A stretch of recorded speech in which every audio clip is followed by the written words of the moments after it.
गीता जी अध्याय नंबर 2 के श्लोक नंबर 17 में गीता ज्ञान दाता कहता है कि वो अविनाशी परमात्मा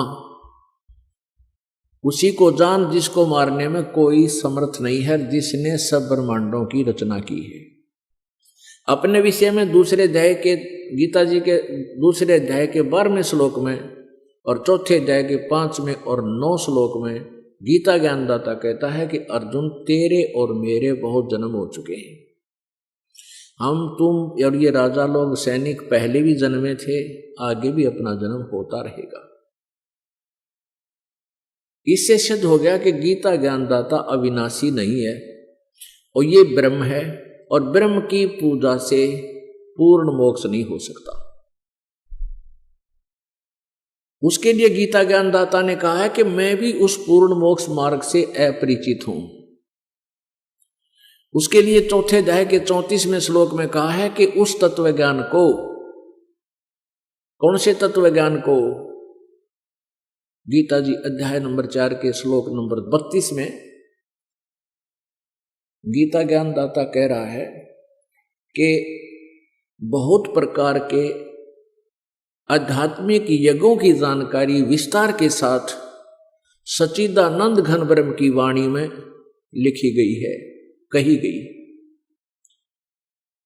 और उसको तू कर्मों से होने वाली जान और उसको जानने के पश्चात फिर तू सब प्रकार से मोक्ष को, सब बंधनों से मुक्त हो जाएगा। पुण्यात्माओं, जिनको अभी तक किसी को भी तत्व ज्ञान नहीं था, किसी के पास सत्संग नहीं था, जिस कारण से सदग्रंथों के अनुवादों का भी अनर्थ कर डाला इन्होंने। गीता जी अध्याय नंबर 4 के श्लोक नंबर 32 में इन्होंने गड़बड़ कर दी अनुवादकर्ताओं ने।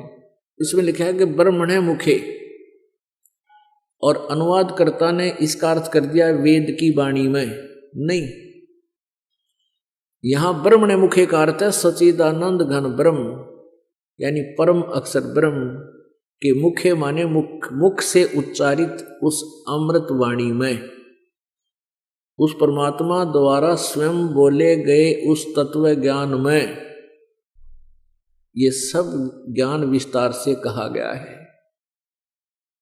और उस ज्ञान को चौथे अध्याय के 34 में कहा कि उस ज्ञान को तू, जो सच्चिदानंद घन ब्रह्म की वाणी में, कबीर वाणी में, परमेश्वर कबीर जी ने जो उस पूर्ण ब्रह्म ने जो आकर के स्वयं जो ज्ञान अपने मुखारविंद से बोला है, मुख कमल से कहा है, उस वाणी में विस्तार से कहा गया। उस ज्ञान को तू तत्वदर्शी संतों के पास जाकर समझ और उनको दंडवत प्रणाम करने से कति अधीन होकर के और विनम्रता पर पूर्वक प्रसन्न करने से वो तत्वदर्शी संत तुझे उस अमृत ज्ञान को बताएंगे, उस तत्व ज्ञान का आपको वर्णन करेंगे। अपने आत्माओं 17वें अध्याय के 23वें श्लोक में इन्हीं अनुवादकर्ताओं ने इस ब्रह्मणे का अर्थ ठीक किया है। उसमें क्या लिखा है कि ओम तत्सत इति निर्देश ब्रह्मणे त्रिविध समर्थ है।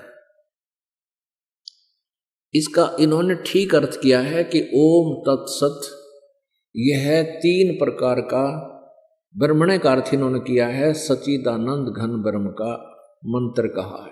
बिल्कुल ठीक है। यहां ब्रह्मणे का अर्थ सच्चिदानंद घन ब्रह्म सही कहा, वहां ये विचल गए, विचलित हो गए कि भगवान गीता बोलने वाला और किस परमात्मा के विषय में बोल रहा है, उस वहां इन्हें गलत कर दिया और यहां ठीक लिखा। तो वहां सच्चिदानंद घन ब्रह्म ही आप समझें उस गीता जी में जो गलत लिखा है। थोड़ा सा आपको दिखाते हैं रूबरू करके। ये देखिएगा श्रीमद् भगवत गीता, इसके अनुवादक हैं जय दयाल गोविंद का, ये जय दयाल गोविंद का।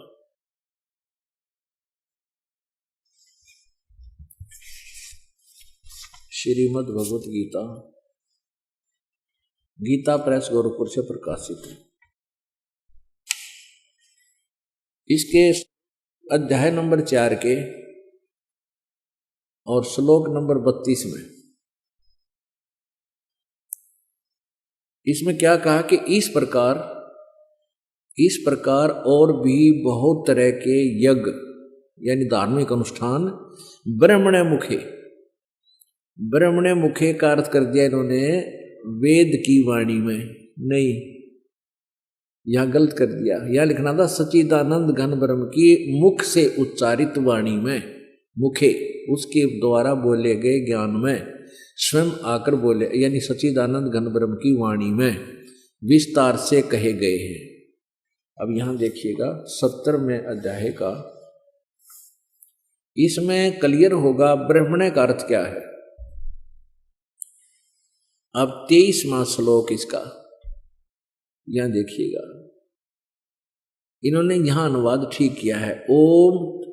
ओम तत्सत इति निर्देश है ब्रह्मण है तिर्विध है समर्थ है ब्राह्मणा तेन वेदा च यगा च विहिता पुरा। इन्होंने स्वयं ठीक अनुवाद किया है यहाँ पर। ओम तत्सत, ऐसे यह 3 प्रकार का ब्रह्मण माने सच्चिदानंद घन ब्रह्म का नाम कहा है।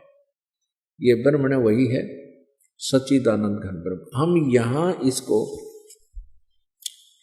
चौथे अध्याय के 32वें श्लोक में, चौथे अध्याय के 32वें श्लोक में हम इस ब्रह्मण का अर्थ करते हैं सच्चिदानंद घन ब्रह्म की वाणी में विस्तार से कहे गए हैं। उसके बारे में यहां चौथे अध्याय के ही 34वें श्लोक में कहा कि उस तत्व ज्ञान को,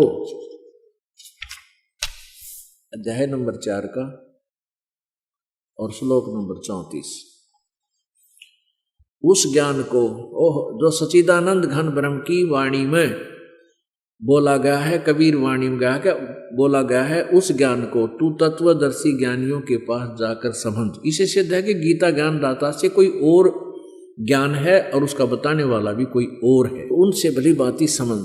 उस ज्ञान को तू तत्वदर्शी ज्ञानियों के पास जाकर समझे, उनको भली भांति दंडवत प्रणाम करने से, उनकी सेवा करने से, कपट छोड़कर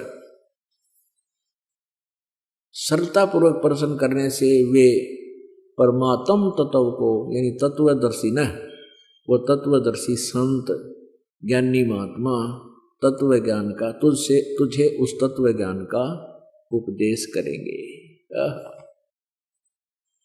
अब इसमें यह स्पष्ट करना था कि इन्होंने यहां अनुवाद गलत कर दिया, क्योंकि जहां भी ये विचलित हो जाते हैं वहीं गड़बड़ कर गए।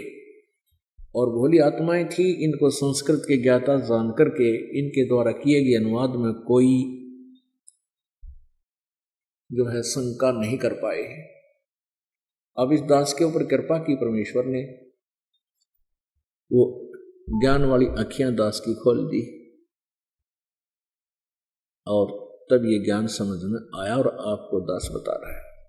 अब ये तो कंसेप्ट क्लियर हो गया कि न तो ब्रह्मा जी को ज्ञान, ब्रह्मा जी को सत्संग प्राप्त, और न विष्णु जी को, न Vyas ji writer of the Vedas and Gita ji and 18 Purana, 18 पुराणों का, गीता जी का और वेदों का जो राइटर है, लेखक है ओनली, वो ज्ञान का वक्ता नहीं है इन वेदों और गीता का। पुराणों में कुछ ज्ञान का वक्ता भी है, लेकिन वेद और गीता का वो केवल राइटर है। और वक्ता कौन है वेदों का? ये ब्रह्म है, ज्योति निरंजन है, किस ब्रह्मांड का स्वामी है। उसने ये ज्ञान बोला और वेद व्यास को दिव्य दृष्टि दे दी। उसने वो जो कुछ भी एज इट इज वार्ता हुई वो लिख दी, बस इतना सा काम। इनको आध्यात्मिक ज्ञान नहीं था,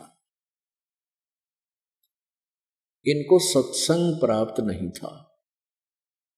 दास यही आपको क्लियर करना चाहता है कि आज विश्व में किसी के पास भी सत्संग नहीं है।